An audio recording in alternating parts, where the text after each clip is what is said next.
चूंकि अमित जी,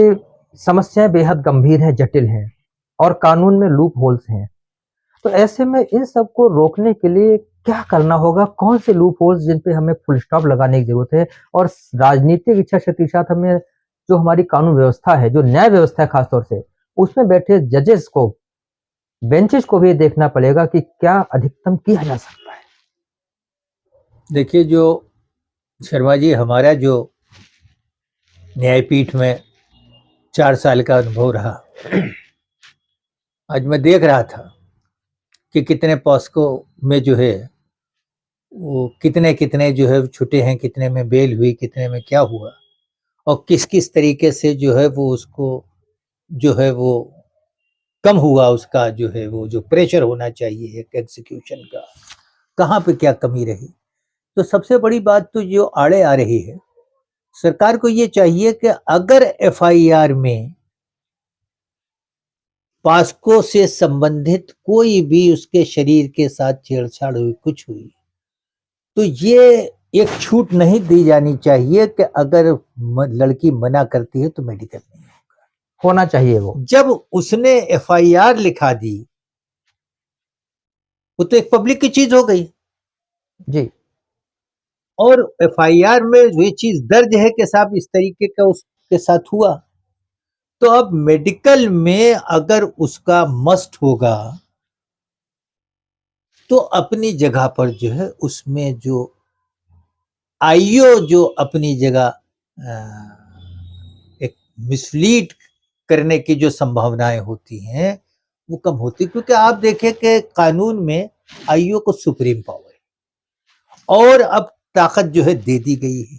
अभी और अमेंडमेंट हुए हैं जिसमें आईओ को इतनी ताकत दे रखी है कि इतने दिन तक अगर उसको जेल में अभियुक्त जाएगा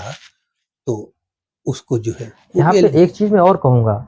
जो ये छूट दी गई लड़की को कि एफआईआर के बाद भी वो कह देती मेरे साथ कुछ नहीं हुआ, तो मुझे ऐसा लगता है, और जो मैंने केसेस में मेरे अनुभव में आए हैं, बहुत जगह पर इसका दुरुपयोग करके विपक्षी दल को, विपक्षी पार्टी को ब्लैकमेल भी किया जाता है और अक्सर लोगों को दबाया जाता है कि अगर तुमने हमारी बात को नहीं माना तो हम तुम्हें इस मामले में अंदर करा देंगे। ऐसे बहुत सारे केस आपके नॉलेज में भी आए होंगे। बिल्कुल इस तरीके तो अगर हमने कई मामलात में जो है अगर इस चीज को खत्म कर दें कि लड़की मुकर सकती है शारीरिक परीक्षण से, तो इस तरह के केसेस में भी काफी कमी आएगी। तो मेरा यही अपनी जगह तजुर्बा है कि इस तरीके का ये चीज खत्म होना चाहिए। और दूसरे जो 183 में बयान मजिस्ट्रेट के सामने होते हैं जी, वो अपनी जगह मुकदमे की हालात, नौयत और कथानक और सारा चीज को उठा के बदल देते हैं। हमने कई बार अभियोजन की बैठकों में ये बात जो है, जिसमें जुडिशरी और सब ये प्रशासन और ये सब जी, तो इसमें ये बात हमने कही, लेकिन सवाल इस बात का है कि कानून में वही हो सकता है जो कानून में लिखा हुआ है। तो अब हमारे यहाँ मान लीजिए प्रस्तुत किया और वो लड़की आकर के हमारे यहाँ बयान देती है, वो ये साफ ये कहती है कि हमसे जो है वो इस तरीके की बात कहलवाई गई, हमसे जो है वो महिला कांस्टेबल ने ऐसा कहलवा दिया, हमसे फला ने ये बात कही, हमारी बुआ ने ये कहा या हमारे फला ने ये कहा और डिमाके ने ये कहा, इसलिए हमने कहा हमारे साथ ऐसा हो। कितनी लड़कियों ने आकर के रो करके कहा हमारे साथ, लेकिन उसके 183 में बयान जो है वो इस किस्म के जो अभियुक्त को फायदा पहुंचाने वाले थे। तो ये चीज अपनी जगह पर उसकी क्रॉस, अगर मान लीजिए कि सीडब्ल्यूसी में न्यायपीठ का स्तर दिया है, फर्स्ट क्लास मजिस्ट्रेट का जो है उसमें जो है स्तर दिया हुआ है, कुर्सी पे बैठ करके हम लोग, तो अगर वो जो बयान देती है उस बयान को अगर सीडी में दर्ज किया जाए और उस बयान को पॉक्सो के ट्रायल कोर्ट में अहमियत दी जाए, पार्ट ऑफ द जो है वो इन्वेस्टिगेशन हो, पार्ट ऑफ द जो है जजमेंट हो, तो अपनी जगह पर जैसे गवाह होते हैं, तो ये इतने बड़ी फोरम जो मतलब पॉस्को में या उन लड़कियों को, उन नाबालिग लड़कियों को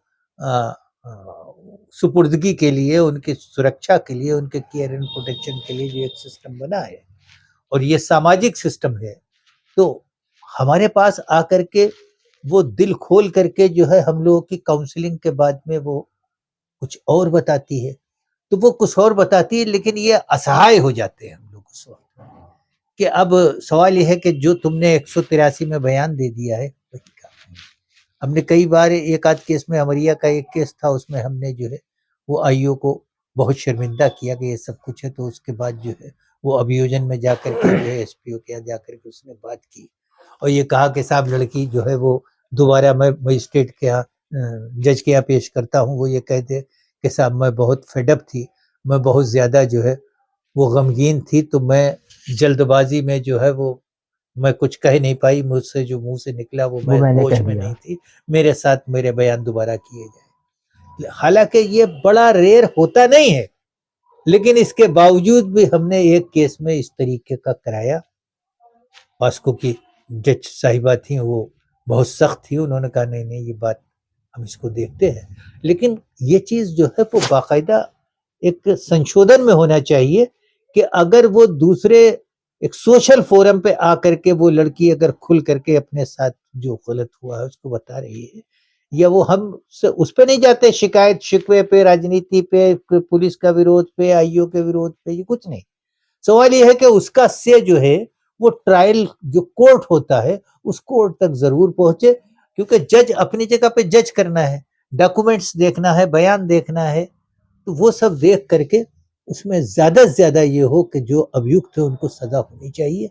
अभियुक्तों को इतना सख्त कानून बनने के बावजूद, टाइम बाउंड होने के बाद में, और अदालत सख्ती दिखाती है, इसमें कोई दो नहीं, लेकिन जो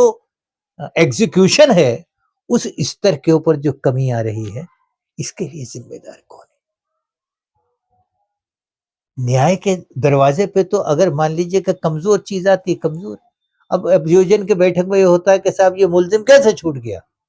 तो सरकारी वकील ये कहता है कि साहब जो गवाह था वो हॉस्टाइल हो गया, साहब इसे कैसे हो गया, क्या हो गया। अब जब सवाल ये है कि जब कमी कर दी एक जगह पर जो है वो मान लीजिए बरामद जो है वो एक हथियार हो रहा है और दिखाया दूसरा हथियार जा रहा है, तो अब ये इस तरीके की जो कमियां हो जाती हैं,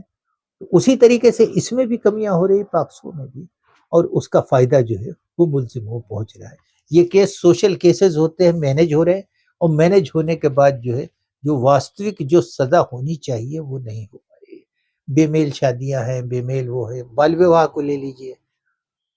आप देखिए कितना परसेंटेज ऐसा है जो बाल विवाह हो रहा है,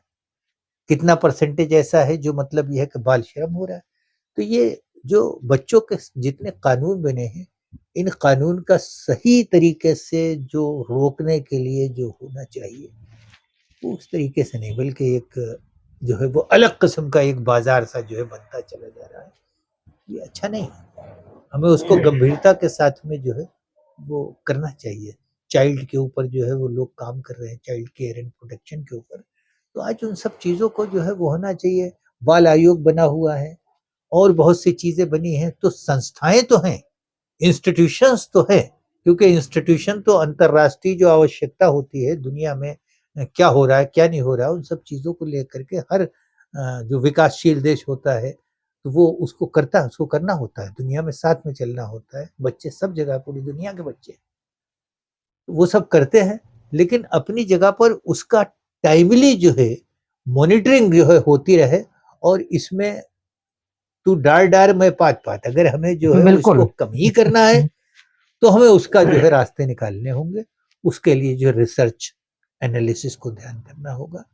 और इस तरीके के फोरम होगा। अब आप ये देखिए कि जैसे कि बाल आयोग में होते हैं, तो बाल आयोग में जो है वो ज्यादातर चाइल्ड केयर एंड प्रोटेक्शन को वर्क करने वाले जमीनी एक्टिविस्ट कम होते हैं, सियासी लोगों का एडजस्टमेंट हो जाता है इन जगहों पे। हालांकि अब उस चीज में कमी आई है, इसमें कोई दो राय नहीं, क्योंकि जब सिलेक्शन होता है तो उसमें कुछ लोग ऐसों का भी सिलेक्शन होता है